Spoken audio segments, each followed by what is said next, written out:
Let's get more analysis now on this story with Tony Agbons, a senior lecturer at Anglia Ruskin University. Welcome to you. Thanks very much for being with us. Is military action by this regional group, ECOWAS, likely now, do you think, if their demands aren't met in the coming hours? Yeah, thank you very much. The threat of military intervention is very real now as far as the ongoing situation in Niger is concerned. You'll recall that the West African bloc, ECOWAS, who's under the chairmanship of Nigeria at the moment, neighbors of Niger, incidentally, have called for, the military action. And it is very likely that that may happen.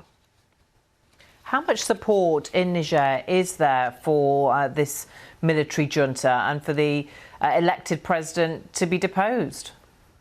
Yeah, from what we see from reports and from communications we have on ground from Niger, especially from the capital Niamey, there is a lot of support for the military junta, and which is not unexpected, considering the fact that most of the population, citizens of Niger, believe that their last government was not really there for them. Niger is one of the poorest countries in the world. There is a problem of insecurity as a result of the Islamic jihadist movement in the northern part of the country and the high level of corruption. But that is not to justify the armed takeover of government in that very impoverished West African nation. So in terms of people's support, I don't think the ousted government really have that from what we can see on the ground. Explain France's role in all of this. It's been quite vocal and says it will support efforts by ECOWAS to restore Niger's elected president. Just explain their role in the country and why they are offering their support in this way.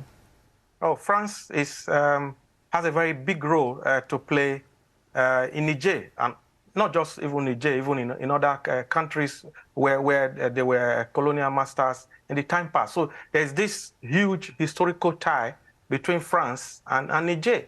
And France is perhaps the largest trading partner with Niger.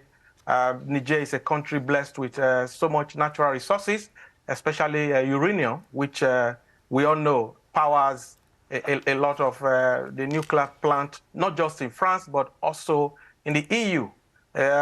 From data available, Niger supplied France about 15% of its uranium last year and in 2021. And even in the EU, about 1/5 of their uranium supplies come from Niger. Okay. So there's a huge economic implication in all this. OK, Dr. Tony Agbons, really interesting to get your analysis. Thank you for being with us. Thank you very much.